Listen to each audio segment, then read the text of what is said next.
diplomas. I now request the PGP coordinator to name the gold medalists.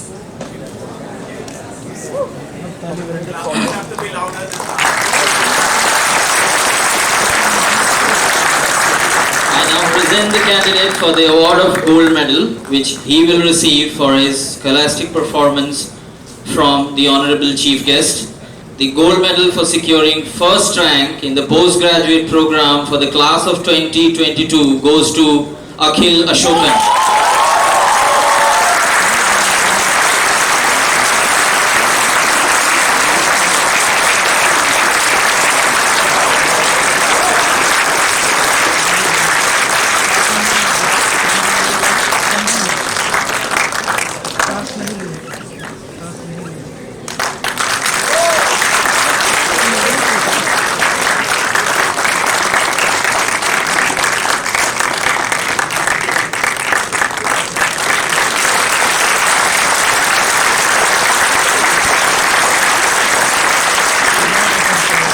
I now present the candidate for the award of gold medal which C will receive for her scholastic performance from the Honorable Chief Guest.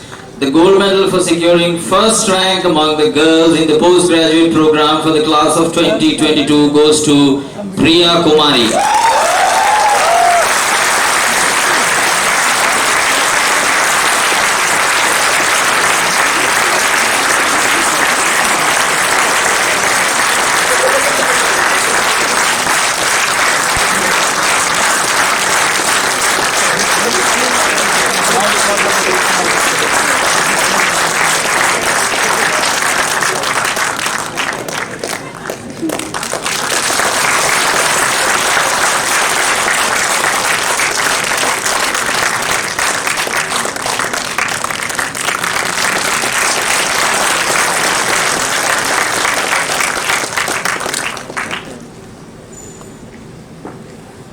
Thank you, Honorable Chief Guest and Director Sir, for awarding the medals.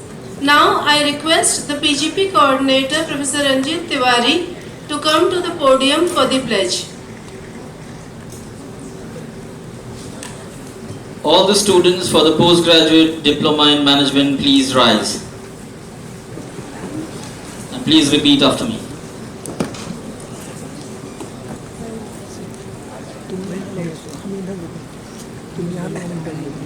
I, a graduate of Chandragupta Institute of Management, Patna, do solemnly affirm that I shall endeavor to utilize my knowledge of management in the best tradition of my institute and in the service of the nation, that I shall abide by the highest standards of ethics and morality, and loyalties and sectarian prejudice. Take the seats.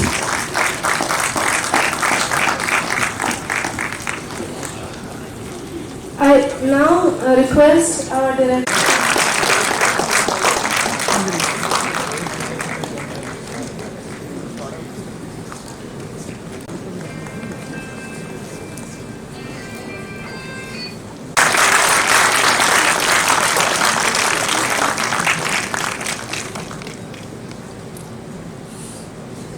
His address.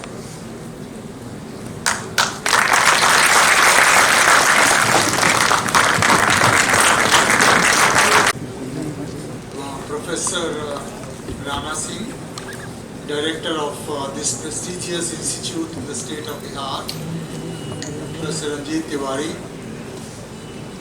distinguished faculty of this institution, invited guests, graduates of the day to whom the day really belongs to, some of their parents present here, ladies and gentlemen, persons of the media who are there in large numbers to cover this convocation. I am indeed very happy to be here this morning to be a part of your convocation, which you are holding in face-to-face mode after a couple of years.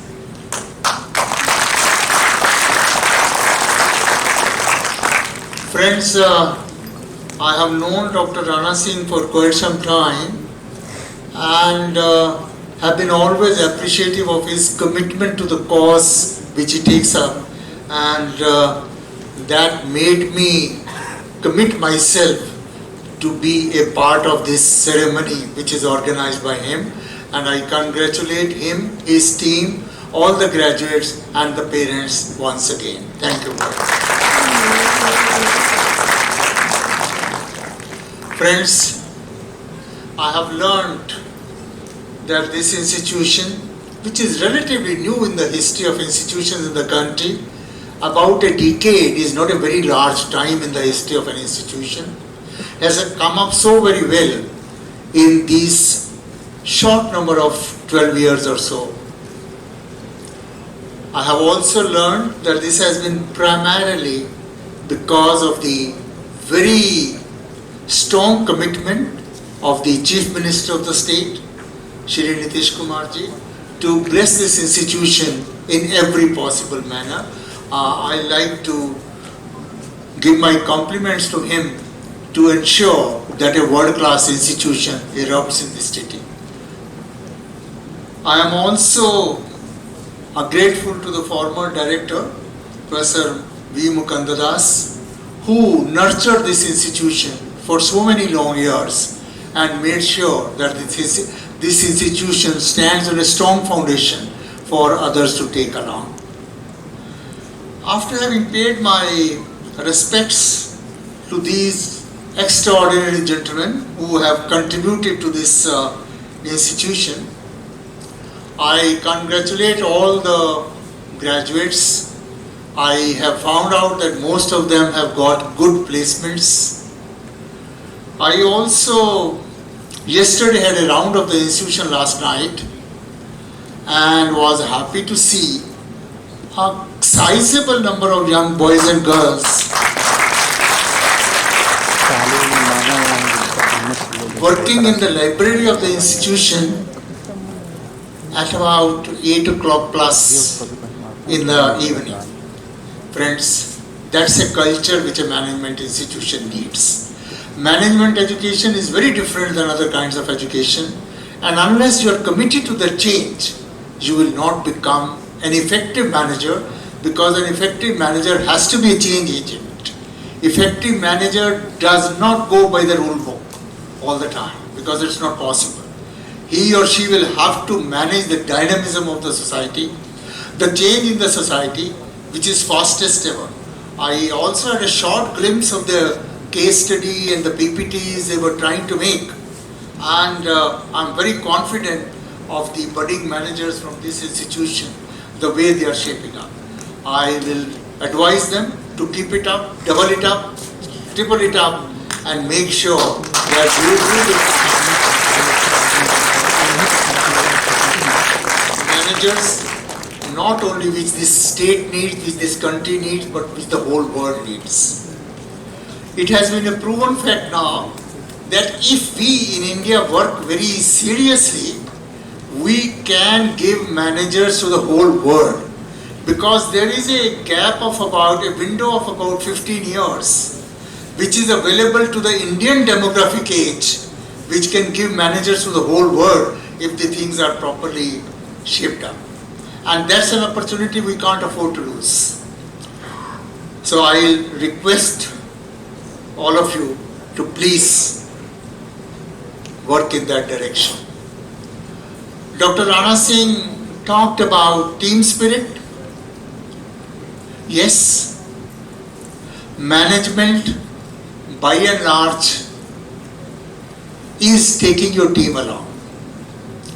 You will be moving out of the institution. As a matter of fact, you have already moved when you have graduated today. But going from the comfort zone of the institution to the definite uncomfortable zone of the professional world is a challenge, very great challenge, which you will have to accept. And if you don't be ready for that challenge, then somewhere you miss the train. He emphasized on the team spirit. I remember a case study from one of the American professors of management. In one of the quizzes, he gave a question. Please give the first name of the cleaning lady of your classroom. Every student was surprised. What sort of question? We have prepared this, we have prepared this, and this crazy professor is asking us a question. Give the first name of the lady who cleans your classroom. Hardly anybody could answer. A student out of curiosity asked, "Sir, will this question also carry marks?"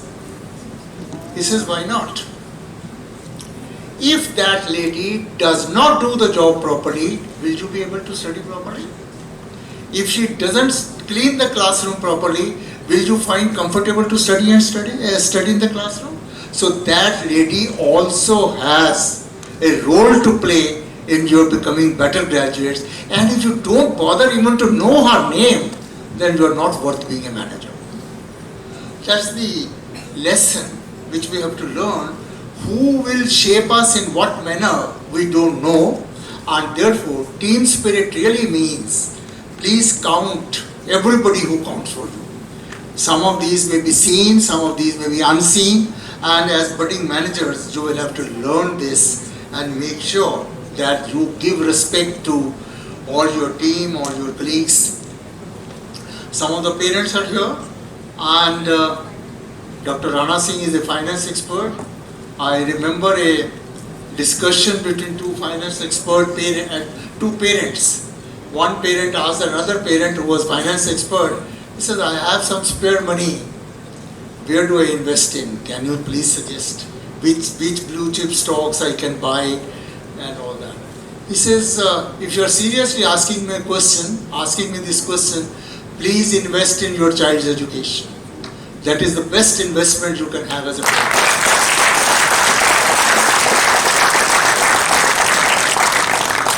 And I'd like to congratulate on the parents present here in making that best investment decision, in educating the child in one of the best institutions, and hope that the dividend will be more than what you expected by any other form of investment.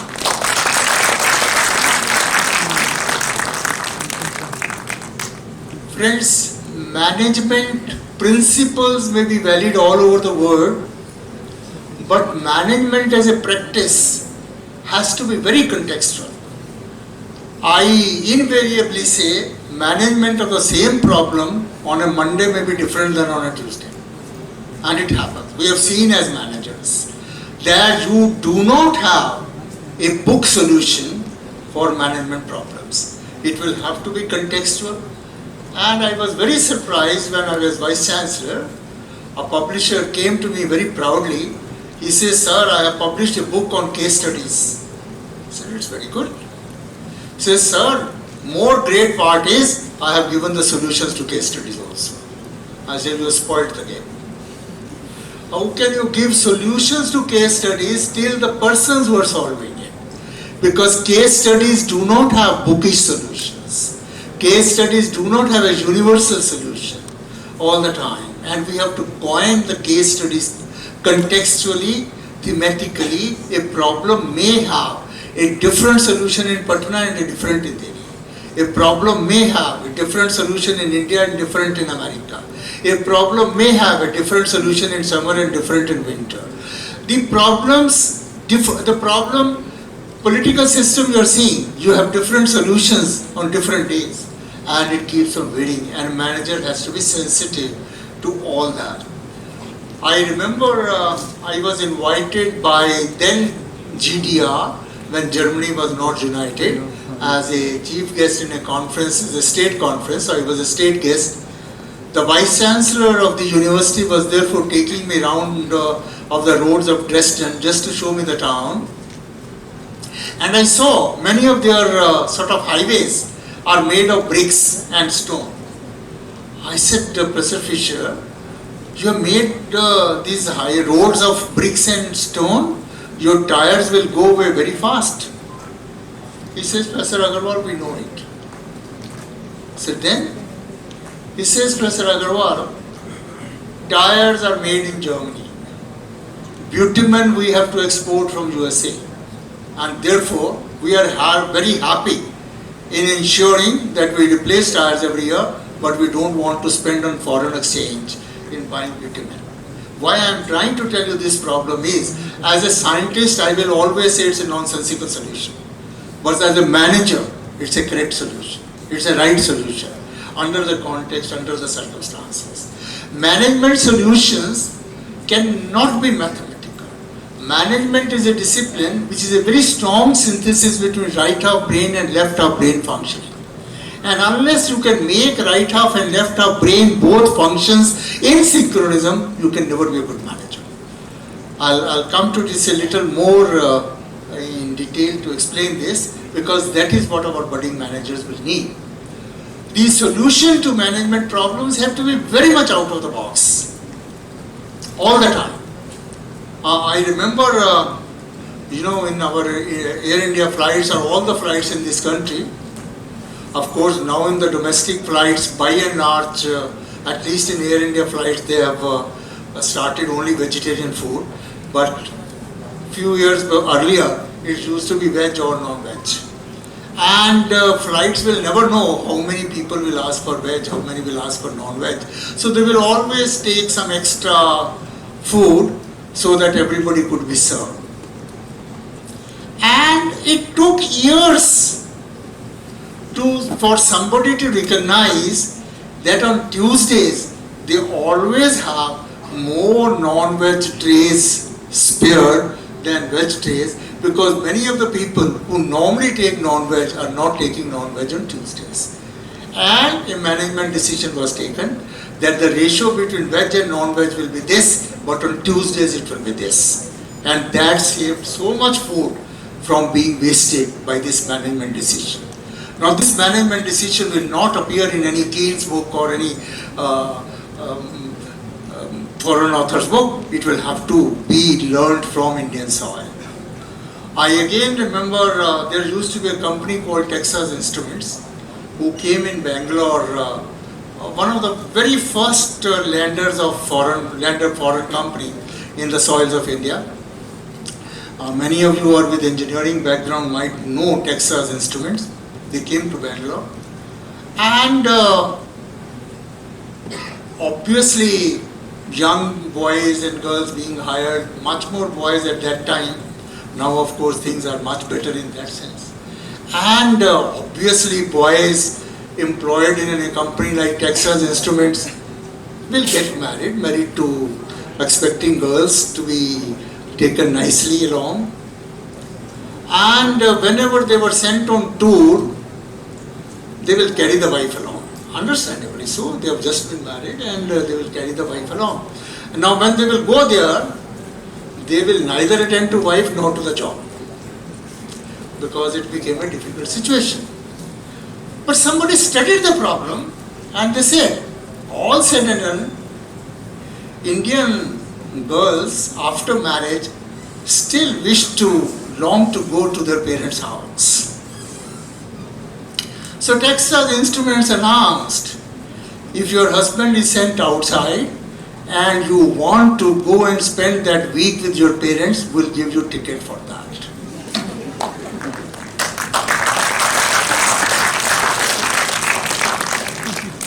And they made everybody happy in the process. Boy is going out, doing the job, girl is happy, staying with the parents for a week at company's cost. Parents are happy. Our daughter has come back to spend a week with us, and the problem is resolved. Now you can't find such solutions in books. They will have to be contextual. They will have to be learned on the shop floor, on the situation dependent. So friends, please always keep yourself open to learning. If you stop learning, that is true of every subject of course today, but much more for management, because change is very fast. The change which is happening today is the fastest ever in the history of the world.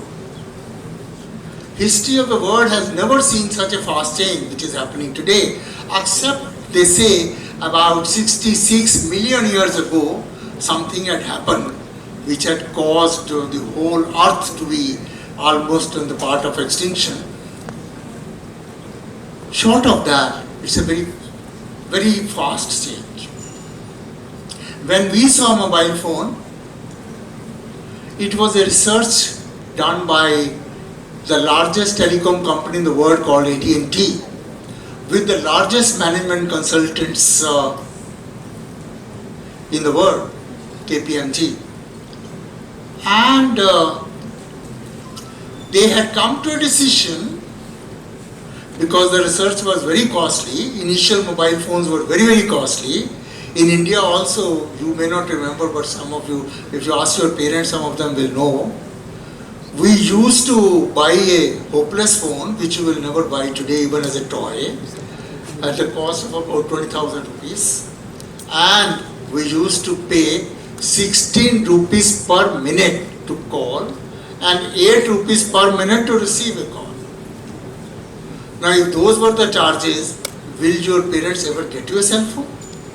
Question does not arise, their salary will go away. But with that kind of scenario, the research said, well, it is still a worthwhile project to carry out in the world, because if you are able to sell 300,000 phones all over the world, 300,000 phones all over the world in the year, our research costs will be recovered. And today, we are selling more than 300,000 phones in one city of India every year. And innovation are not even degree dependent to a large extent. Not even how many degrees you have. A PhD will be more creative than a middle school? No. It's possible. It has happened in the history. And one has to encourage those things, one has to accept those things as they are. There is a company in USA called 3M, which is known to be most innovative company in the world. And they have a written rule, that we will give you salary for 40 hours a week, which is the standard definition of a working week. But we expect you to work 34 hours only on your job, and 6 hours you please roam about in the company, do whatever you wish to. Remain in the company, but we don't expect you to be confined to your job. See what others are doing.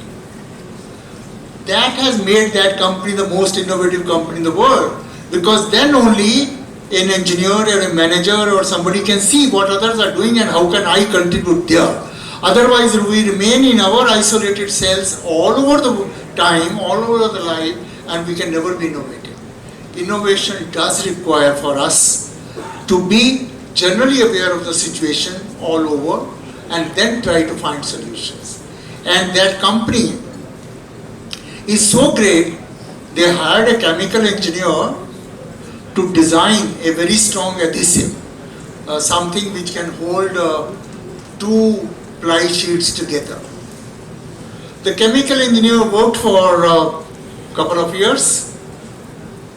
When he felt he has designed an adhesive and wanted to test it, he found it has no strength at all. It's a very weak adhesive. It connects the things, but things separate out like this. He was very frustrated. He resigned. He put in his papers. His manager called him. He said, "Why have you resigned?" He says, "Sir, I feel guilty of wasting so much money of the company for the last 3 years. I have been wasting so many chemicals, waiting salary, but I failed to deliver. Therefore, I am resigning." He says, "What happened?" He says, "Sir, I wanted to design a strong adhesive. That was my job, but I have ended up with a very weak adhesive." The manager told, "Now you have 2 assignments. Your resignation is not accepted. 2 assignments. Number 1, please keep on working on a strong adhesive. We are ready to support the research further. Number two, think of what can the company do with a weak adhesive which you have invented.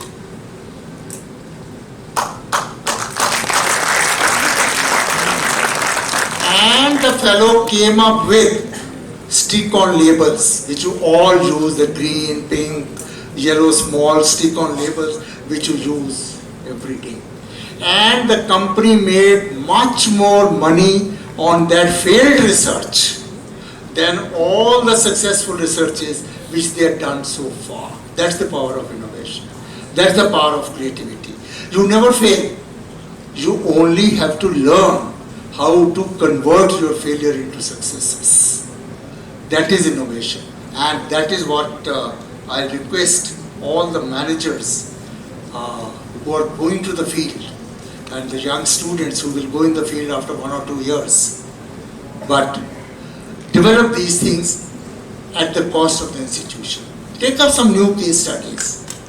Don't bother about the results. Take some risks. Learn to take risks. Nature has ensured that everybody should learn to take risks.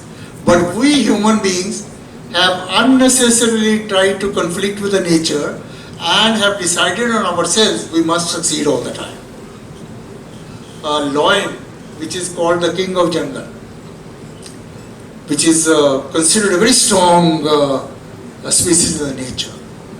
I am not sure how many of you know, his success rate is only 25%. About 75% of the time, the lion fails in catching his shikar. 25% time only he succeeds, but still he is king of the jungle. But here, if Dr. Rana Singh will make one mistake with 1,000 successes, he will be called a failure. If I tell you one thing wrong, I am telling 100 things good, I am a failure. If a student does everything correct, but he makes one mathematical calculation, he fails in entrance test. I mean, we are a very funny kind of system where failure is very punishing and success is not rewarding equally. And that has to change. That mindset has to change.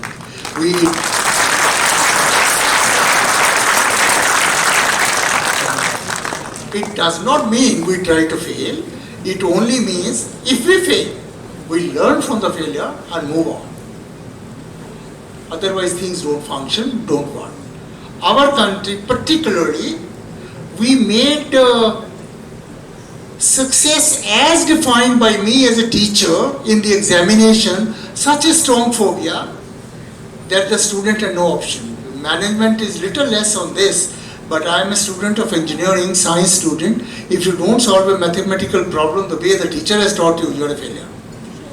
And therefore, we did not tell the students to think about solution of a problem. We always taught the students subconsciously, remember the solution and reproduce that in the examination. That's a very, very negative way of training which we have right from the school education up to the PhD level. That please follow me. Not try to generate the knowledge. Not try to think creatively, but follow me. That was the pride of a teacher, and that pride of the teacher has proved us very costly. We have to give our students some free hand to work on. I was talking to a professor in the United States when I go for lectures repeatedly. He said, Professor Agarwal, we have one complaint from your PhD students, they are very good, but we take about 6 months to bring them to the right attitude. I said, what do you mean, Professor Bankar? He says, for first 6 months they always say, yes sir. How will the research go on? Unless they tell me, Professor, you are wrong, I will correct you, the research will not happen. Research will only happen when you try to find how to improve the peers, how to improve the stalwarts, how to go further. And he says, your Indian students are so much trained to say yes to what we say that things don't move further. And we take about 6 months to bring them to question us. And this is a system. I mean, when you question your teacher or your superior, it is not disobedience. It's a question of moving the things further. many of the good management companies in the world today have a phenomena what they call as reverse mentoring. It's an official phenomena, reverse mentoring, where juniors mentor the seniors. Because there are several things which juniors know better than the seniors. Well, my dear friends and my dear senior teachers, please pardon me, but that's a fact of life.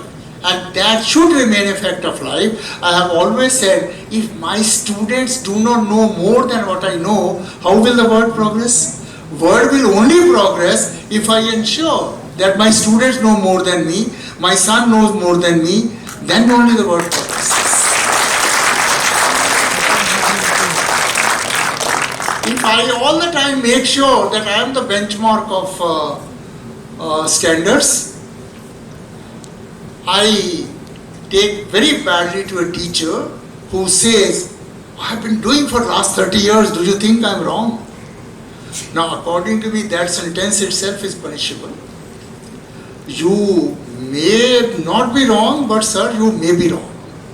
Because in 30 years, many things have changed. It does not mean you learnt it wrongly. You learnt it correctly at that time, but now the situation has changed so much. For example, today, we talk about multidisciplinary education. We do now talk about IITs should have medical colleges, which was inconceivable. We now say management institutions should become multidisciplinary institutions. And therefore, we are starting courses with IIT Patna on technology plus management. Because world has realized that interdisciplinarity is a way of life, which was not so just about 10 years ago, where super specialization was the way of life. I always say super specialization meant, for example, again if I talk in the language of an engineer, I feel that the foundation of any house has to be a good human being. Then the ground floor may be good science student. First floor maybe you convert science into engineering. Next could be engineering into mechanical engineering. Next could be mechanical engineering into refrigeration engineering. We were always worried about the refrigeration engineering. So we were putting all the effort on the 5th floor of the house without bothering about whether 4th, 3rd, 2nd or foundation has been designed properly or not. And therefore our houses were collapsing, obviously so. It had to happen. We now in the national education policy talk about that firstly produce good citizens. Let them be ethical, let them be global citizens, let them understand the world as it is, let them understand Indian culture, let them understand Indian philosophy, let them understand the roots of the society, and then develop on that. Basic knowledge, multidisciplinarity. I mean, it's only now that we say a student of engineering can take 2 courses in music if he so wishes to.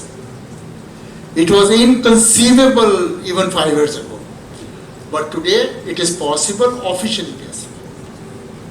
Otherwise we were losing on many things in life. In a convocation of IESER, I gave a PhD degree to a student, girl student, and I asked her, what are you doing now? She says, sir, I'm going for postdoctoral research. I said, which university? She named the university in America. I said, which department? She says, sir, I'm going to chemical biophysics department. Well, I have a long experience as Vice Chancellor and all that. All our life we have solved disputes between chemistry and physics teachers, chemistry and physics students. How can there be a department of chemical biophysics which has chemistry, bio and physics is inconceivable to me, and even today I don't think how can we have a department of chemical biophysics in any Indian university. I said, why have you chosen such a department? She says, sir, I want to solve the problem why some children are born deaf. Now if I want to solve the problem how some children are born deaf, I must know the anatomy of the human ear. So I must know bio. I must know how fluids in the ear work, so I must know chemistry. And I must know how sound waves work, so I must know physics. So unless I get guidance for physics, chemistry and bio, this problem will not be solved.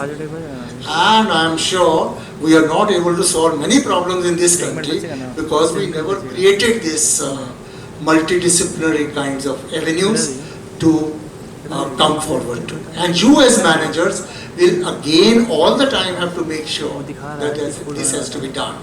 And fortunately, COVID has taught us many bad things, has given us many sufferings, but COVID has taught us one great thing, that no real life problem can be solved by one community. COVID problem has not been solved by doctors alone. COVID problem has not been solved by medical researchers alone. COVID problem has been solved by pharmacists, by chemical engineers, by economists, by transportation managers, by social scientists, by politicians. All these put together have been able to handle COVID problem. Otherwise, we would not have been able to handle it. Even vaccine discovery, which has taken less than a year, for the first time in the whole world, discovery of vaccines used to be about 10 years period. We have done it in less than 1 year. All over the world. Well, hats off and credit to all doctors and medical researchers. But you also ought to know that how much computer science was behind it, how much data science was behind it, how much artificial intelligence worked behind it. Today, using artificial intelligence and data science, drug discovery time has been reduced to about 20% of the original time. And drug delivery cost has been reduced to about 15% of the original cost. Now, therefore, vaccine may look like a pure medicine, but how much computer scientists had to work, how much others had to work, has to be learned. So every problem in life will have to be interdisciplinary problem, all real life, climate change, sustainable world, poverty alleviation, energy problem, or drinking water problem. I mean, is it not shameful for the world that when 75% of the earth's surface is water, all of us will buy drinking water every day? I mean, why can't we have methods of ensuring that the water from the tap is drinkable? Is it that difficult? I don't think so. We have to work unitedly, deterministically for that. So all real life problems will be that. And friends, in view of the time scarcity, I'll just tell you my small experience as an engineer, as a manager.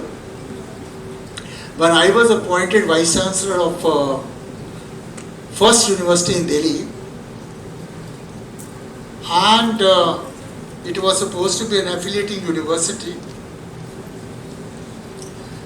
And when I took over as the Vice Chancellor and read the act of the university, it says, in Delhi, you may not know, in Delhi you can't buy the land. Even if you have millions of rupees in your pocket, you can't go and buy the land. It has to be by Delhi Development Authority, allotted for a purpose. You can't buy the land. So people with lots of money from south and all that wanted to establish colleges in Delhi, but they can't buy the land. That's a constraint.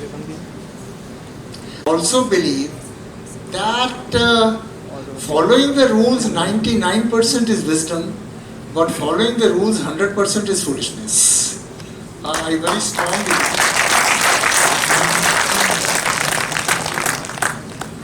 And so I said, okay, let's find a solution. So what we said was, rent a building.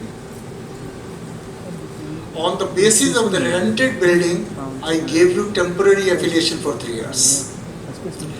With a condition that you will have to make a permanent building in 3 years. With that temporary affiliation letter, they went to DDA. Void affiliation was there, so they could get the land allotted, and the colleges were built. And I could create 100 professional colleges in Delhi in 10 years. And I admit, and I told in my farewell speech also, I think I am the only Vice Chancellor where the farewell was attended to by Chief Minister and the Governor. And I did make that statement in the farewell also, narrating this. He says, I said, you can hang me even today. I violated a rule. I really violated a rule, but I am so proud of violating this rule that I could provide education to 1 lakh students, professional education in the town of Delhi by violating the rule. And then I further said, in good old days, when people used to go on strike, they used to say, we are working to rule. You might remember, post office, LIC, they will say we will work to rule. And the district collector will send police to beat them up. That means working to rule is indiscipline. Otherwise, why would you beat up somebody who says we'll work to rule? What I'm all trying to say is work to rule, 99%, very good. 100% makes it counterproductive at times. So as managers, you must learn where do you change, and today's manager really needs 4 attributes very strongly. I'll just take these 4 names and stop. Number 1 is learning agility. You will have to change your learning style, everything. New things to be learned every day. You can't help it. Second, entrepreneurship skills. Please don't think entrepreneurship is only for startups. Only if you want to set up your own company. Entrepreneurship everybody needs. Every teacher needs. Every manager needs. Every housewife needs. Every petty shopkeeper needs. Entrepreneurship is an attribute which everybody needs. And third is life skills. You will have to keep on doing life skills, change every day. And finally, leadership will have to be developed by you within to be successful. And leadership does not mean president of the company is a better leader than vice president. Vice president is a better leader than a section officer. Anybody can be leader. And there's a beautiful book which I read, Lead Without a Title. It's an excellent book which you can lay your hands on. You don't need a title to be a leader. If you want to be a leader, you can be a leader. So my dear graduates. And finally, Convocation is always called a Dikshant Samaroh. I don't know how many of you know the difference between Shiksha and Diksha. I tried to find out, and I did find out. Shiksha, they say, is a solution to known problems, and Diksha is a solution to unknown problems. So with this Dikshant Samaroh, I wish all of you to be able to use all your existing knowledge to generate new knowledge, to solve new problems, and by virtue of the fact that Dr. Rana Singh has given me this opportunity to address you, I wish you all the grand success in your personal life, professional life, and thank Chandragupta Institute, particularly Dr. Rana Singh, for giving me this opportunity. Thank you very much.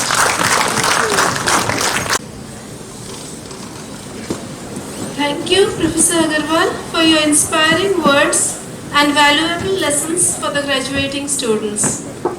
May I now request Professor Sudeep Rohit to propose the vote of thanks.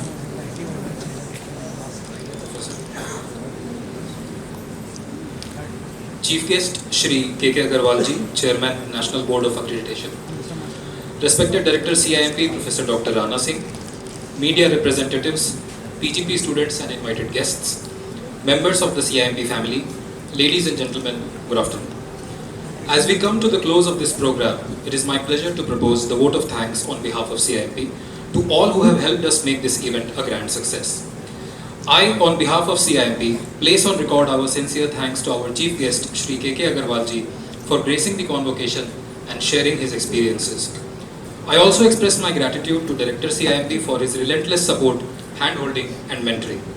We are extremely grateful to Honorable Chief Minister of Bihar, Shri Nitish Kumar ji, for his support, encouragement and guidance. My thanks to the BGP Coordinator, Professor Ranjit Tiwari, and all faculty colleagues for smooth conduct of the event. I would like to extend my thanks to our graduating students and their parents, students of the PGP and FPM programs, volunteers and staff of CIMP. My sincere thanks to the print and electronic media personnel for their presence and providing excellent coverage of the convocation. At the end, I once again thank our Chief Guest, Shri K.K. Agarwal ji, and the assemblage in this auditorium for their august presence on this auspicious occasion. Thank you all very much. Wish our students the very best. Have a great day ahead.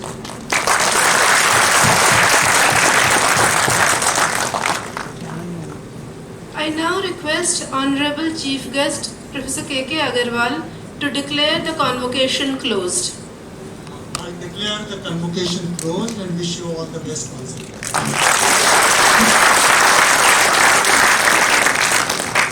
Ladies and gentlemen, let us all rise for the national anthem.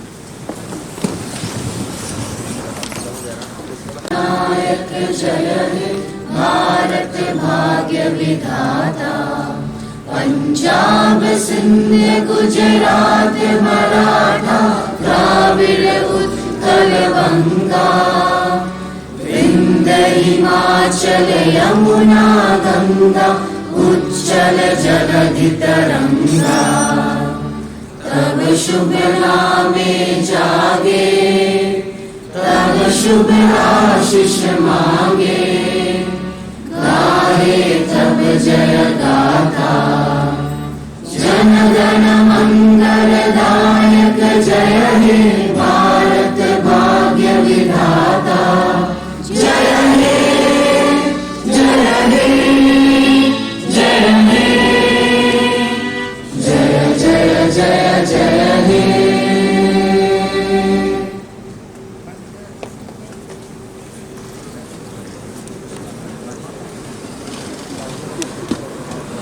Ladies and gentlemen, you may please rise and keep standing till the Honorable Chief Guest and all the dignitaries have left the hall.